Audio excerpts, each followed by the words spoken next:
তালা তো ভাঙা নেই, তার মানে হলো কেউ চাবি দিয়ে খুলে ভিতরে ঢুকেছে, বা হয়তো অন্য কোনোভাবে। হতে পারে স্যার এই রিসর্টেরই কোনো কোণাতে এই অপরাধটা হয়েছে। বা হতে পারে দয়া ওকে এখানে মেরেই এখানে ফেলে দিয়েছে, বা অন্য জায়গায় মেরে ওর লাশটাকে এখানে ফেলে রেখেছে। পুরবী, এত বড় একটা গেটের ওপর দিয়ে লাশকে নিয়ে ঝাঁপ দেওয়া অসম্ভব মনে হচ্ছে। অন্য কোনো রাস্তা দিয়েই ও লাশ নিয়ে ভিতরে এসেছে। কিন্তু স্যার, ভেতরে আসবার জন্য অন্য কোনো রাস্তা নেই এটা ছাড়া। আরে তুমি আমাদের কাজটা করতে দাও না, এদিকে এসো।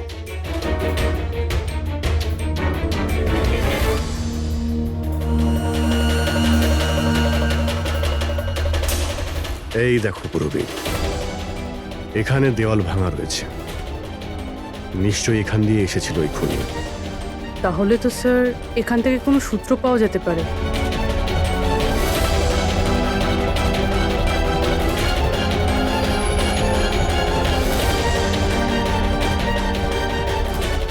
এই হলো প্রমাণ, এই সোনালী সুতো।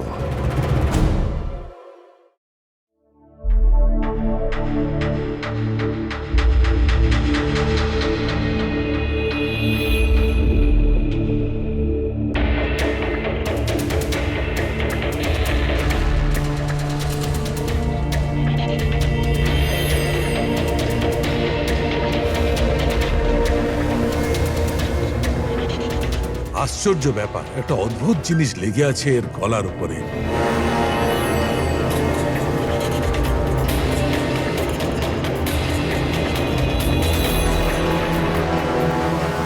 ও, কি হয়েছে স্যার? একটু শুঁকে দেখো এটা। মেহেন্দি? মেহেন্দি সারিকা, এর গলার উপর মেহেন্দির দাগ। সারিকা, এর মৃত্যু হয়েছে গলা টেপার কারণে। গলায় আছে মেহেন্দির চিহ্ন, তার মানে যে এর গলাটা টিপে ধরেছিল ওর হাতে মেহেন্দি লাগানো ছিল। আর খুনটা যে করেছে সে হয়তো কোনো মেয়ে, আর ও সেই সময় খুন করেছে যখন ওর হাতের মেহেন্দি ঠিক করে শুকোয়ও নি। রাইট। আজকাল এমনিতেও বিয়ের সিজন চলছে, হয়তো কোনো ফেস্টিভ্যাল, ফাংশন বা বিয়ে বাড়িতে গিয়েছিল। রাইট, এই জন্য অভিজিৎ ওখান থেকে সোনালী সুতো পেয়েছিল। হয়তো কোনো দামি ড্রেসে যেটা পরেও পার্টিতে যাচ্ছিল। তার মানে হচ্ছে এই সোনালী সুতো আর গলায় লেগে থাকে এই মেহেন্দি আমাদের খুনি পর্যন্ত পৌঁছে দেবে।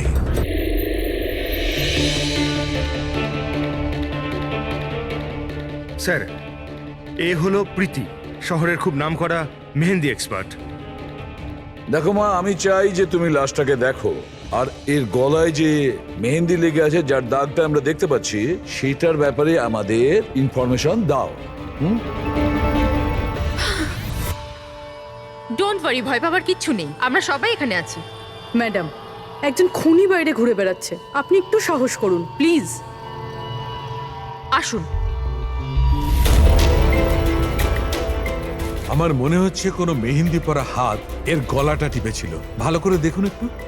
আর কিছু মেহেন্দি ভিকটিমের চুলেও লেগে রয়েছে, মাথার পেছন দিকে। মেহেন্দির টেক্সচার খারাপ হয়ে গেছে, কিন্তু এটা মনে হচ্ছে যে এই মেহেন্দিটা হাত দিয়ে লাগানো হয়েছে। হাত দিয়ে? হ্যাঁ স্যার, বেশিরভাগ লোক আলাদা আলাদা ডিজাইন বানানোর জন্য স্টেন্সারের ব্যবহার করে। এই ডিজাইন স্টেনসিলে নয়, হাত দিয়ে করা হয়েছে। হ্যাঁ স্যার। আচ্ছা, আপনি প্লিজ 1 মিনিট এদিকে আসবেন।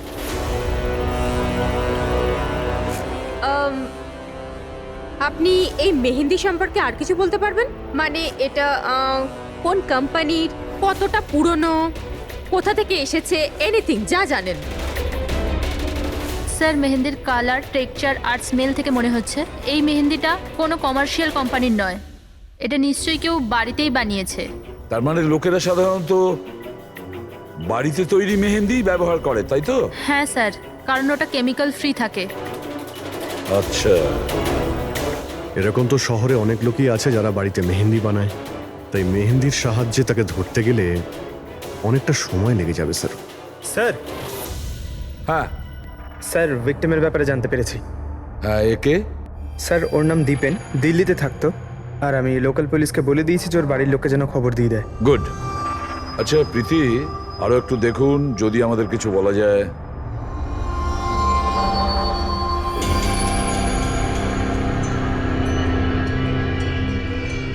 এক মিনিট স্যার। স্যার মেহেন্দির ডিজাইন থেকে আর একটা কথা বোঝা যাচ্ছে। সেটা কি? স্যার ওই মেয়েটার ব্যাপারে, যার মেহেন্দি এর ঘাড়ে লেগেছে, ওই মেয়েটার বিয়ে এমন একটা ছেলের সাথে হচ্ছিল যার নাম আর দিয়ে শুরু হয়। আর লেটার দিয়ে শুরু, সেটা কিভাবে জানা গেল? বেশিরভাগ নতুন বউ যখন মেহেন্দি লাগায় তো নিজের স্বামীর ইনিশিয়াল লেটার হাতে লেখায়। তো স্যার এটা সেই ইনিশিয়াল লেটার। হ্যাঁ বস, উল্টো আর লেখা আছে। আর তাহলে আমাদের খোঁজ নিতে হবে এই সপ্তাহে এই শহরে কটা বিয়ে হয়েছে আর কটা বিয়ে হতে চলেছে যেখানে পাত্রের নাম আর দিয়ে শুরু।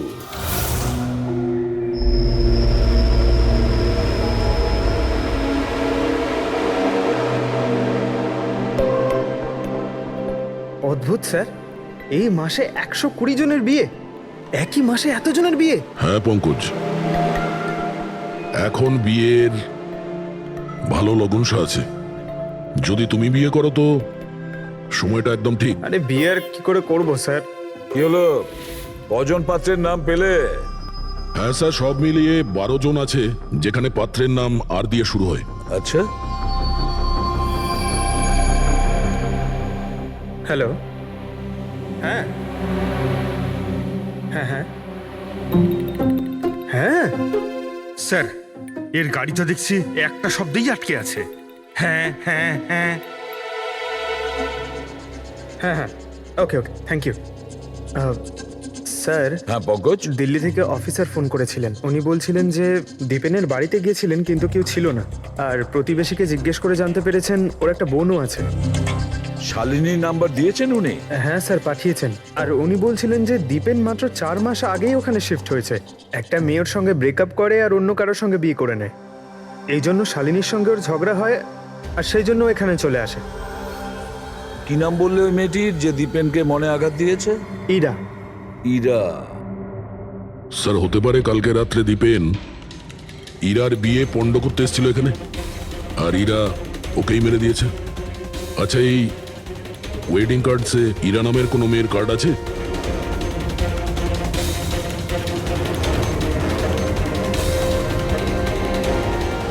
হ্যাঁ স্যার। ইরা ওয়েটস রোহিত, এই দেখুন। এই দেখো, ইরা ওয়েটস রোহিত, আর ওদের বিয়ে আজকেই। একটু ওই বিয়ে বাড়িতে গিয়ে দেখো কনের গায়ে মেহেন্দি কতটা রাঙিয়েছে। আপনারা সিআইডি থেকে এসেছেন তো যা খুশি তাই করবেন। আইনের নামে কারুর বিয়ে আটকাবার অধিকার কে দিয়েছে আপনাদের? না না, আমরা এখানে কারো বিয়ে থামাতে আসিনি। আমরা এখানে এসেছি তদন্ত করার জন্য।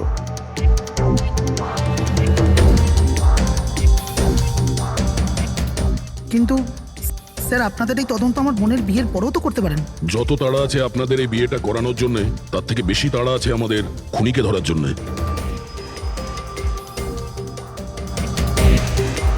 একে চেনেন আপনারা?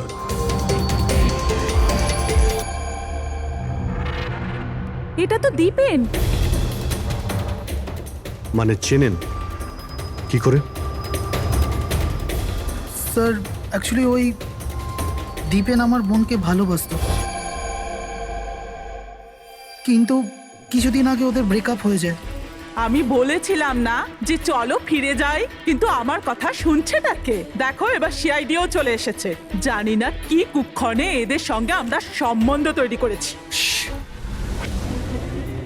দেখুন, দীপেনের ঘাড়ে আমরা কিছু মেহেন্দির চিহ্ন দেখতে পেয়েছি, আর আমাদের সন্দেহ যে সেই চিহ্ন ইরার হাত থেকে এসেছে।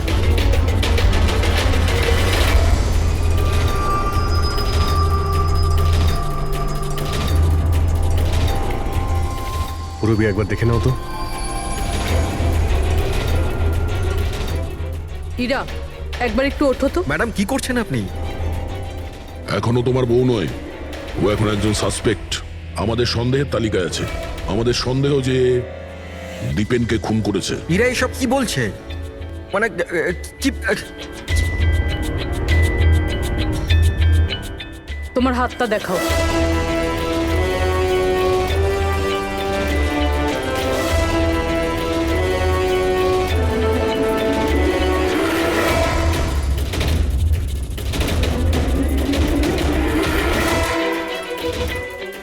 স্যার, এর মেহেন্দি তো একদম ঠিক আছে। আরে তাহলে দীপেনের গলায় যে মেহেন্দির দাগ ছিল সেটা কার হাতের ছিল? পুরবি, তুমি ওর ঘুমটাটা একবার তোলো। স্যার,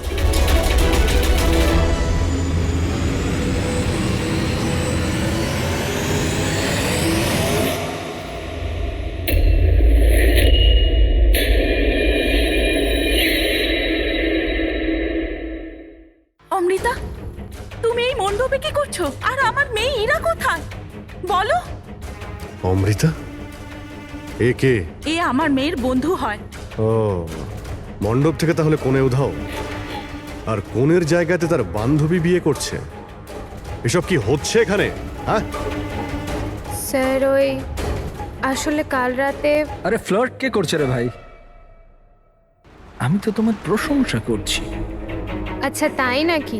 প্রশংসা করছো? হ্যাঁ, তুমিও না একদম পাল্টাবে না।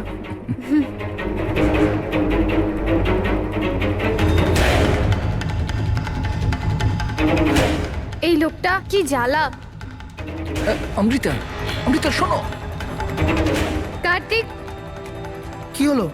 ওই আমি এক্ষুনি দীপেনকে দেখলাম, ও ইরাকে টেনে নিয়ে যাচ্ছিল। দীপেন? হ্যাঁ। ওর এত সাহস কোথায়? ও ওইদিকে চলো।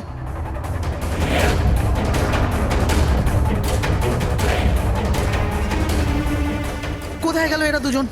কি জানি।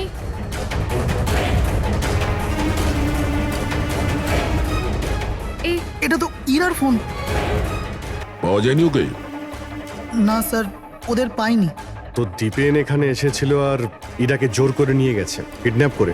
স্যার, কিডন্যাপ তো বলা যায় না, কিন্তু কিডন্যাপ বলা যাচ্ছে না মানে? ওই অমৃতা, এটা একটা মার্ডার কেস, আর সিআইডির কাছ থেকে কিছু লুকোনোর চেষ্টা করলেও সেটা খুব খারাপ হবে। অমৃতা, যা জানো সত্যি সত্যি বলো। স্যার, স্যার সত্যি তো এটা যে ইরা এই বিয়েটা করতেই চাইছিল না। ও তো দীপেনকে ভালোবাসতো। ও তো শুধু বাড়ির লোকেদের চাপে পড়েও এই বিয়ের জন্য রাজি হয়েছিল। অমৃতা চুপ করো। আমি তো আগে থেকেই জানতাম এরা হলো 420। আর কি কি রহস্য রয়েছে যা এখনো সামনে আসতে চলেছে? এখানেই বলবেন নাকি সিআইডি ব্যুরোতে গিয়ে চা খেতে ইচ্ছে করছে? হ্যাঁ স্যার, ব্যাপারটা হলো গত কমাস ধরে আমার ব্যবসা ঠিকঠাক চলছে না। আমার প্রচুর লোকসান হয়ে যাচ্ছিল। সুশীল বাবু আমার বিজনেসটাকে স্টেবল করবার জন্য প্রচুর সাহায্য করেছে। তো নিজের মেয়ের বিয়ের ডিল করেছিলেন আপনি, যাতে আপনার ডুবে যাওয়া বিজনেসটা আবার ভালো মতো দাঁড়িয়ে যায়, কি? তাই ইরা উধাও হয়ে যাওয়ার পর অমৃতাকে এই মণ্ডপে বসিয়েছেন যাতে কোনোভাবেই এই বিয়েটা না আটকায়। বাহ। আর অমৃতা, তুমি এই পুরো ষড়যন্ত্রে এত সহজেই যোগদান করলে? আমি এসব কিছুই জানতাম না। আমাকে তো কার্তিক বলেছিল যতক্ষণ ইরাকে পাওয়া যাচ্ছে না আমি এখানে বসে থাকি। এখনই তো 7 পাক হতো, তারপর বিয়েও করে নিতে আমাকে ঠকিয়ে। না, আমি মণ্ডপ থেকে বেরোতেই যাচ্ছিলাম, আর তখনই সিআইডি এখানে চলে এলো, আর সত্যি সবার সামনে চলে এলো। অর্ধেক সত্যি তো সামনে এসছে, আর বাকি অর্ধেক সত্যি সামনে আসবে যখন এটা জানা যাবে যে দীপেনকে মারার পর ইরা কোথায় চলে গেছে। আমার মেয়ের উপর মিথ্যে অপবাদ দেবেন না স্যার। ও তো দীপেনকে ভালোবাসতো, ও কেন খুন করবে ওকে? যদি আপনার মেয়ে নির্দোষ হয় তাহলে ও বাড়িতে ফিরে আসেনি কেন? দীপেন খুন হওয়ার পর থেকে ও নিখোঁজ হয়ে গেছে।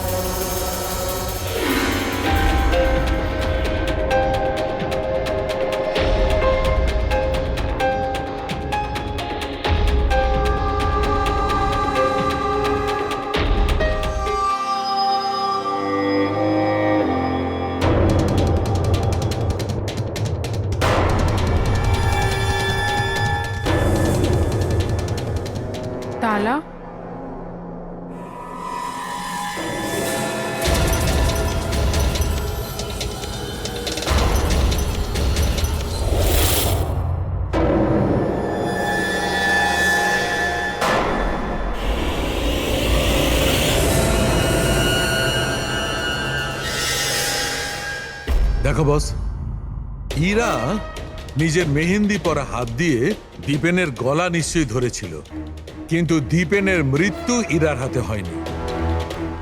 দীপেনের মৃত্যু হয়েছে কি করে? এর গলার উপর এই যে মেহেন্দির চিহ্ন আছে, যখন পরিষ্কার করলাম তখন দেখলাম আর একটা দাগ আছে। এই দেখো, এইটা। আর এই চিহ্নটা হচ্ছে কোন দড়ির, যার কারণে দীপেনের মৃত্যু হয়েছে। তার মানে দীপেনের মৃত্যু গলায় দড়ি দিয়ে টানার কারণে হয়েছে। কিন্তু যদি ইরা খুন না করে তাহলে ইরা কোথায়? আচ্ছা, এমনটা নয় তো যে ওকেও কোনো ক্ষতি করা হয়েছে? স্যার, একটা কথা কিছুতেই মাথায় ঢুকছে না। যদি ইরা এই খুনটা না করে থাকে তাহলে করলো কে? এই খুন হয়তো ইরার বাড়ির লোকেদের মধ্যেই কেউ করেছে। আর তাছাড়া দীপেনের উপস্থিতি ওরা পছন্দ করেনি। হতে পারে দীপেনের কারণে বিয়েতে কোনো বাধা আসবে, সেই জন্য দীপেনকে খুন করে দিয়েছে। স্যার, স্যার, ইরার ফোন থেকে জানা গেছে যে ওর নিখোঁজ হওয়ার 3 ঘন্টা আগে দীপেনের বোন শালিনীর ফোন আসে। ও দিল্লি থেকে বম্বে চলে তো আসে, কিন্তু ফোন তুলছে না। শালিনীর ফোন ট্র্যাক করো, দেখা তো যাক ও এখন কোথায় আছে। আর বাকি রইল ওই সোনালি সুতো, কার হতে পারে?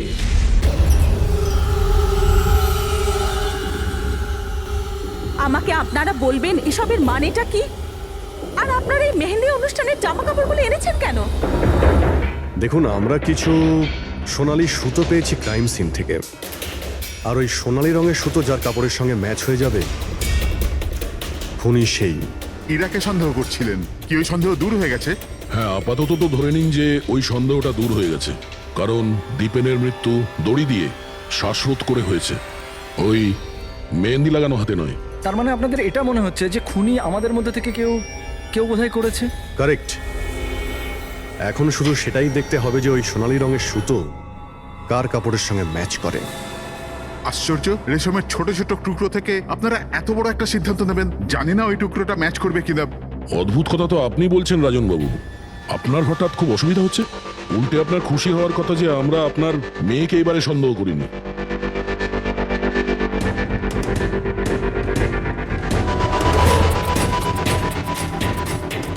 স্যার, এই সোনালি সুতোটা রাজেনের পাঞ্জাবির সাথে ম্যাচ করে। স্যার, এই দেখুন, সুতোটা এইখান থেকে ছিঁড়েছে।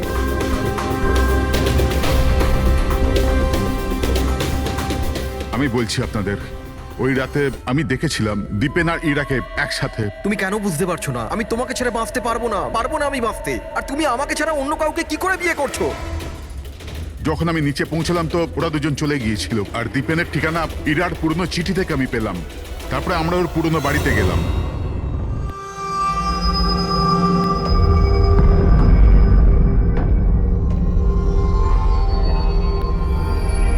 এ কি, দীপেন এখানে? ইরা, ইরা, ইরা, ইরা, ইরা, ইরা মা।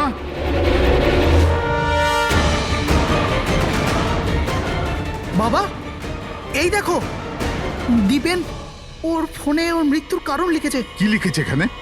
ইরা কে ছাড়া না আমার জীবনের কোনো মানে আছে না লক্ষ্য। এরা আমার যদি না হয় কারোর হবে না। বিদায়। ও যদি আমার না হয় তাহলে কারোরই হবে না। আচ্ছা, এমনটা নয় তো যে দীপেন মারা যাওয়ার আগে ইরাকে কোনো ক্ষতি করে দিয়েছে?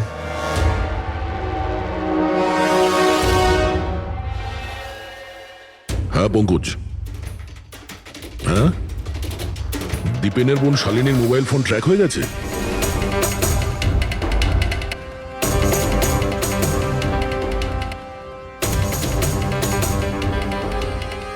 শালিনীর মোবাইল ফোনের নেটওয়ার্ক অনুযায়ী ও তো সকালেই এসে গেছে এখানে। হ্যাঁ, কিন্তু আমাদের ফোন তুলছে না কেন?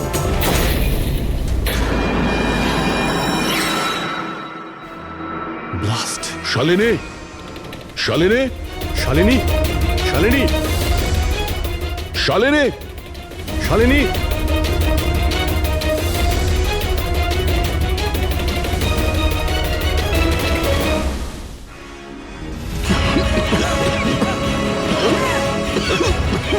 শালিনী শালিনী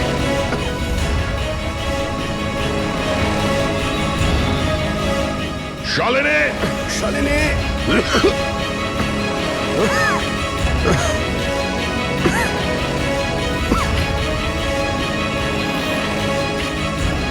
অভিজিৎ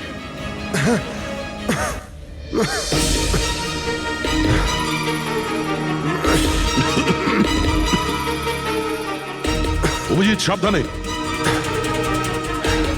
কে ওখানে?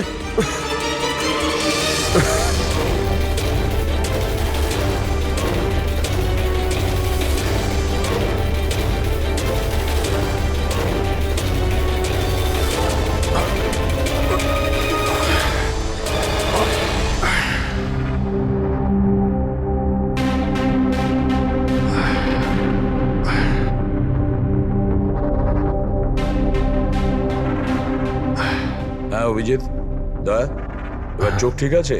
হ্যাঁ স্যার ঠিক আছে। এটা তো ভালো হয়েছে স্যার আমরা ওই বিষাক্ত গ্যাসে বেশিক্ষণ থাকিনি, কিন্তু স্যার শালিনী আর ইরার অবস্থা খুব একটা ভালো নয়, ডক্টর ওদের দেখছে। কোন বিষাক্ত গ্যাস ছিল ওখানে? স্যার সেটা তো জানি না, কিন্তু আমার মনে হচ্ছে টাইম স্মোক বোম ছিল ওখানে। এই দীপেন স্যার পুরো প্ল্যান করে রেখেছিল। আত্মহত্যার পরে ও ইরাকেও রাস্তা থেকে সরাতে চেয়েছিল। হ্যাঁ স্যার, ও তো সুইসাইড নোটে লিখেও ছিল যে ইরা যদি ওর না হয় কারোর হবে না। স্যার হ্যাঁ ডক্টর, ইরা কেমন আছে? স্যার ও এখন আউট অফ ডেঞ্জার, কিন্তু ওর এখনো জ্ঞান ফেরেনি। আচ্ছা, আর Shalini? I am sorry sir, আমরা ওকে বাঁচাতে পারিনি।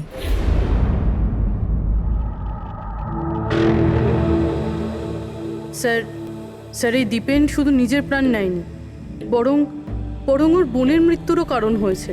সেটাই তো। হ্যাঁ শালুকে বলো।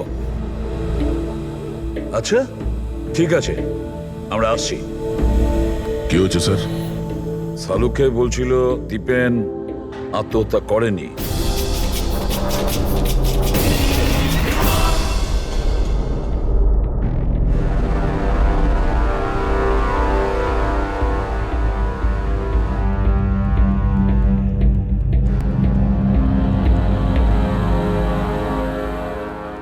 আরে বলে ফেলো না শালুকে, একবার ফাইনালি বলে দাও, দীপেন আত্মহত্যা করেছে নাকি ওকে খুন করা হয়েছে? বস আমি জানি যে তোমরা খুবই বিরক্ত হচ্ছ, তোমাদের মনে হচ্ছে সালুকে কোনো কথাই বলছে না। কখনো বলছে ইরা দীপেনকে হত্যা করেছে, কখনো বলছে যে দীপেনের হত্যা ইরা করেইনি, কখনো বলছে দীপেন আত্মহত্যা করেছে, কখন বলছে দীপেন আত্মহত্যা করেনি। কিন্তু আমি কি করব ভাই, এই কেসটা সূত্র খুব অল্প অল্প করে আসছে। আরে স্যার যে প্রমাণ পেয়েছেন সেটা নিয়ে কিছু বলুন না।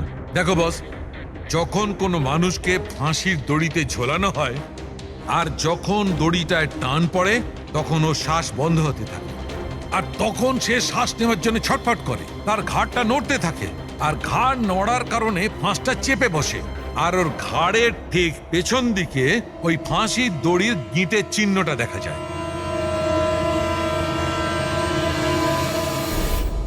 হ্যাঁ স্যার, দাগ তো আছে। আর স্যার এর ঘাটটা এইভাবে হেলে রয়েছে কেন? এটা কিসের জন্য? হ্যাঁ, এর ঘাটটা হেলে আছে কারণ এ আগেই মারা গেছে। যদি একজন মৃত ব্যক্তিতে ফাঁসিতে ঝুলিয়ে দেওয়া হয় তবে ও শ্বাস নেওয়ার জন্য ছটফট করবে না, আর সেই জন্যে ওর ঘাড়ের পেছনে গিঁটের চিহ্নটা পাওয়া যাবে না। না, এর পিছনে তো কোনো চিহ্ন নেই। কারণ ঘাড়টা গিঁটের সংস্পর্শে আসেনি। তুমি নতুন কি আর বললে? আমরা কি এগুলো জানি না? দেখো শালুকে, তুমি শুধু এটা বলো, দীপেনের ঘাড়ের পিছনে ফাঁসির দড়ির গিঁট আছে, হ্যাঁ কিংবা না? দীপেনের ঘাড়ের পেছনে দড়ির গিঁটের চিহ্ন নেই। এসো আমি দেখাচ্ছি। এই দেখো বস, দীপেনের ঘাড়ের ওপর কোনো চিহ্ন নেই। ও, তার মানে খুনি আমাদের ভুল বোঝাচ্ছিল, আগে থেকেই মরে যাওয়া লোককে ঝুলিয়ে দিয়েছে যাতে মনে হয় আমাদের সুইসাইড করেছে। অনেক লম্বা প্ল্যানিং করেছিল। এমন কেউ রয়েছে যে দীপেন আর ইরা দুজনকেই মারতে চেয়েছিল। আর ওই সুইসাইড নোট, সেটাও খুনি লিখেছে। হ্যাঁ স্যার, দীপেনের সুইসাইড নোট দীপেন নিজে লেখেনি। আমি এই মেসেজের অ্যানালাইসিস করিয়েছি একজন লিঙ্গুইস্টিক এক্সপার্টকে দিয়ে। ডক্টর সারিকা, এই লিঙ্গুইস্টিক এক্সপার্ট কি হয়? স্টাইলোমেট্রি নামের একটা শিল্প হয়। যেমন ধরুন, যেমন প্রত্যেক মানুষের আঙ্গুলের ছাপ আলাদা আলাদা হয়, ঠিক তেমনই তার হাতের লেখা স্টাইল, তার ধরন আলাদা আলাদা হয়। প্রত্যেকটা মানুষের লেখার ধরন আলাদা। কেউ অক্ষরগুলোকে একটু ছোট ছোট লেখে, কেউ অক্ষরগুলো বড় বড় লেখে, মাঝখানে অনেকটা ফাঁকা থাকে। কেউ একদম সোজা লাইনে লেখে, কেউ এবড়ো খেবড়ো লেখে। কিছু লোক প্রত্যেকটা অক্ষরের পরে কমা দেয়, যেমন ফ্রেডি দিয়ে থাকে। সবার লেখার ধরন আলাদা আলাদা। এক্সপার্ট এগুলোও বলতে পারেন? শুধু এটুকুই নয়, এক্সপার্ট এটাও বলতে পারে যে টাইপ করেছে সে নারী না পুরুষ। তাহলে সারিকা, ওই সুইসাইড নোট দীপেন লিখেছে কি না? না স্যার, আমি দীপেন আর ইরা দুজনের ফোনসে চেক করেছি, তো আমি একজনের সম্পর্কে জানতে পেরেছি যার লেখার ধরন এক্স্যাক্টলি সুইসাইড নোটের সঙ্গে ম্যাচ করছে। এই যে সেই মেসেজ, এই মেসেজেও সুইসাইড নোটের মতো প্রত্যেকটা সেন্টেন্সের মাঝে 3টে ডট আছে। প্রত্যেকটা সেন্টেন্স শর্ট আর ক্রিস্প, আর প্রত্যেকটা মেসেজ হয় গুড বাই না হলে বিদায় লিখে শেষ করা হয়েছে। যেভাবে ওই সুইসাইড মেসেজে বিদায় লেখা হয়েছিল, এখানে গুড বাই লেখা হয়েছে। আচ্ছা, তার মানে হলো আমরা সেই খুনিকে খুঁজে পেয়েছি।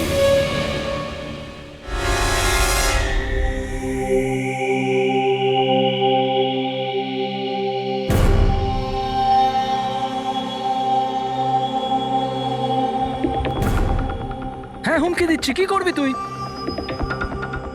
সিআইডির সামনে কাউকে হুমকি দেওয়া ভালো কথা নয়। কিন্তু আমি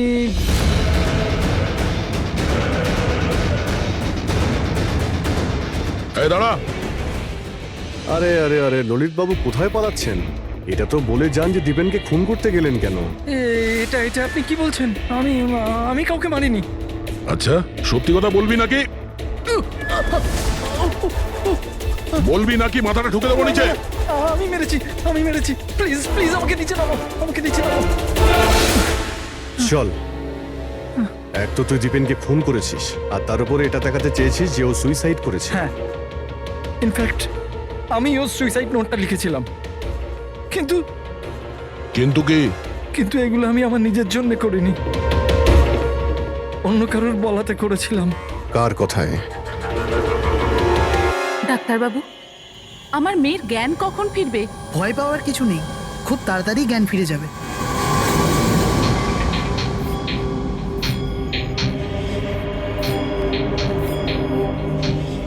ললিত,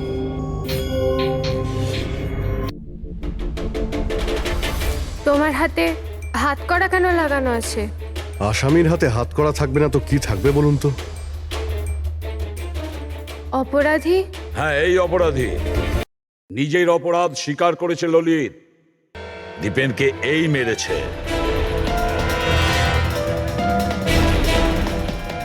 ললিত, এনারা সবাই কি বলছেন, আর তুমি কেন করলে এইসব? দেখলেন স্যার, অবাক হওয়ার কি সুন্দর অ্যাক্টিং করছে এরা। যেখানে সত্যি এটাই যে ললিতকে খুন করতে বলার আসল অপরাধী এখানে এই রুমে উপস্থিত আছে। হ্যাঁ, এটা আপনি কি বলছেন? এখানে আমার মেয়ে জীবন মৃত্যুর সঙ্গে লড়াই করছে, আর আপনি উল্টে আমাদেরই দোষী করছেন। না, এই জীবন আর মৃত্যুর মাঝখানে ঝুলছে না, এ সত্যি আর মিথ্যের মধ্যে ঝুলছে। ও জ্ঞান হারায়নি, সব ড্রামা করছে। কি?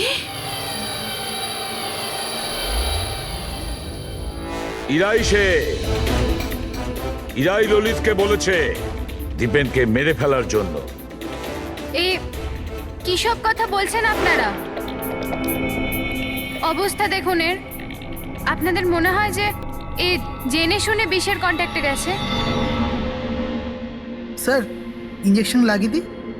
হ্যাঁ হ্যাঁ, নিশ্চয়ই, তাড়াতাড়ি। এটা কিসের ইঞ্জেকশন লাগাচ্ছেন আপনারা? সত্যি কথা বলার, এই ইনজেকশনে একটা কেমিক্যাল আছে যেটা শরীরে যেতেই মানুষ সত্যি কথা বলতে শুরু করে।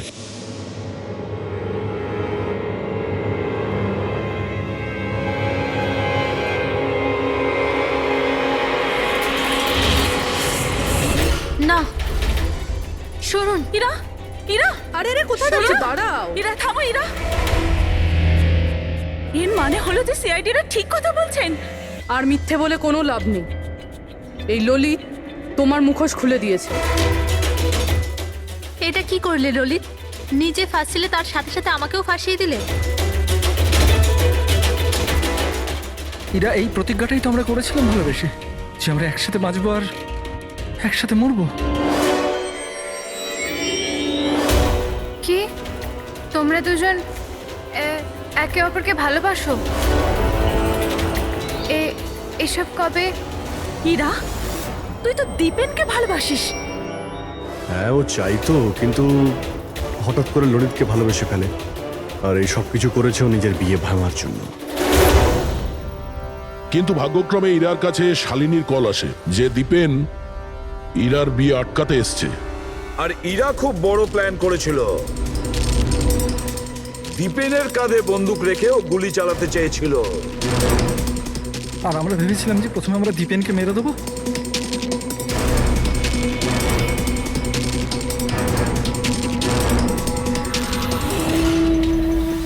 আর অনেক দূরে গিয়ে তোমরা ঘর বাঁধবে, কিন্তু ভুলে গিয়েছিলে তোমরা যে অন্যায়ের পথে কখনো সাফল্য আসে না।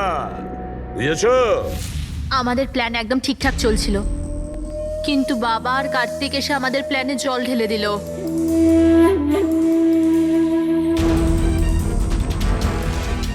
আর তারপর আমাদের একটা নতুন প্ল্যান বানাতে হলো। আর ওই নতুন প্ল্যানেও আমার মরার অ্যাঙ্গেলটা ছিলই। বোমের ব্যবস্থা হয়ে গেছে। তুমি বোম ঠিক করে চেক করেছো তো? হ্যাঁ হ্যাঁ করে নিয়েছি, কিছুক্ষণের মধ্যে বোম ফেটে যাবে। আর লাশের বন্দোবস্ত করেছো? হ্যাঁ অসুবিধা ছিল, কিন্তু কিছু টাকা দিয়ে ওই লাশটাও পেয়ে গেছি। ব্যাস, তাহলে হয়ে গেছে কাজ।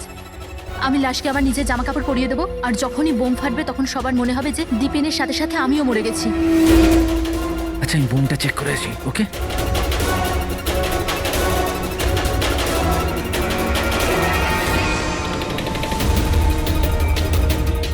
শালিনী,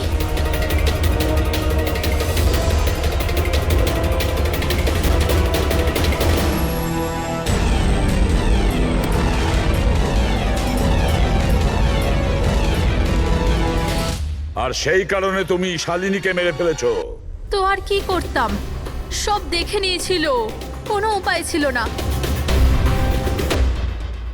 কিন্তু একটা কথা বোঝা গেল না, যে ওই বিষাক্ত গ্যাস ব্যবহার করেছিলে কেন? বিষাক্ত গ্যাস দিয়ে তো মুখ বদলে যাবে না ওই মর্গের মৃত লাশটার? হ্যাঁ, তাহলে তুমি এটা কি করে ভাবলে যে আমরা ওটাকে তোমার লাশ ভাববো? আমরা বিষাক্ত গ্যাস ব্যবহার করতে চাইনি, আমরা ওই বাড়িটাকে বোম দিয়ে ওড়াতে চেয়েছিলাম। কিন্তু এই ললিত ভুল করে কি বোম নিয়ে এসেছিল যেটা ফাটলই না, ফুস হয়ে গেল। আর এর আগে আমরা আরেকটা বোমের ব্যবস্থা করতাম, আপনাদের গাড়ি আসার আওয়াজ আমরা শুনতে পেলাম, তখন আমাদের প্ল্যানটা চেঞ্জ করতে হলো। আর ও আমাকে ওখানেই বেঁধে চলে গেল, যাতে সবার মনে হয় যে অপরাধ আমি করিনি, আমার সাথেই হয়েছে। আর তারপর আমি বাড়ির অন্য একটা দিকে গিয়ে লুকিয়ে পড়লাম, যেখানে কোনো গ্যাস ছিল না। আর তারপর আমি ওখান থেকে প্রাণ বাঁচিয়ে পালালাম। আমরা এটা চাইছিলাম যে আপনাদের যাতে মনে হয় এই সমস্ত কাজকর্ম দীপেন করেছে। ও নিজে তো আত্মহত্যা করে নিল, কিন্তু ইরাকে মারতে অসফল হয়েছিল। নিজেদের জীবনটাকে সুন্দর করবার জন্যে একটা নয়, দুটো নয়, তিনটে প্ল্যান করেছিলে তোমরা। আর দুটো নিরীহ লোকের প্রাণও নিয়েছো তোমরা। এবার জেলের গড়াদের পেছনে পৌঁছতে পৌঁছতে প্ল্যান তৈরি করো ফাঁসি থেকে নিষ্কৃতি পাওয়ার জন্য।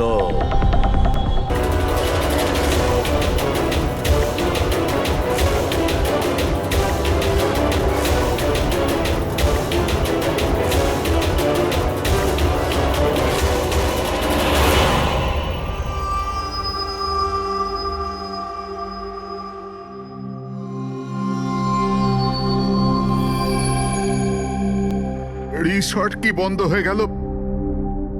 এর দেখভালের পুরো দায়িত্ব আমার ঘাড়ে এসে গেল। আর মালিকের এইটুকু বুদ্ধি তো থাকাই দরকার না? এত বড় রিসর্ট একলা মানুষ কি করে পরিষ্কার রাখবে? এই সুইমিং পুলটা একেবারে নোংরায় ভরে গেছে, যতই পরিষ্কার করো না কেন। দুদিন অন্তর ঠিক নোংরা হয়ে যায়, প্রতি দুদিন অন্তর। আরে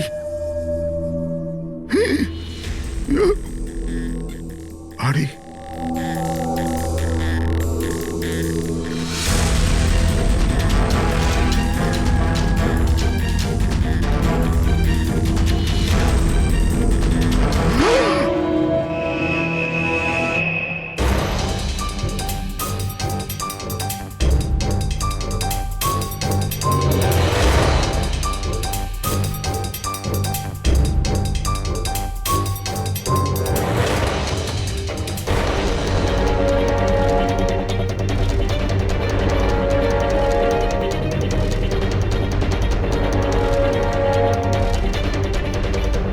দেখো বাবলু, তুমি যদি কিছু না করে থাকো তাহলে ভয় পাওয়ার কোনো প্রয়োজন নেই। সিআইডি নির্দোষদের কখনো শাস্তি দেয় না, বুঝেছো? মনে হচ্ছে লাশ অনেকক্ষণ ধরে জলে আছে।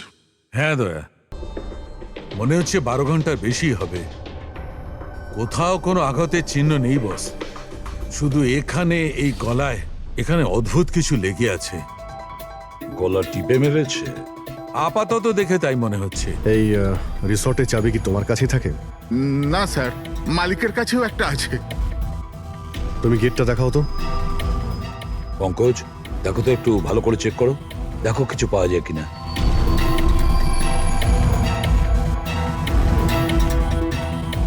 উল্টে দাও, উল্টে।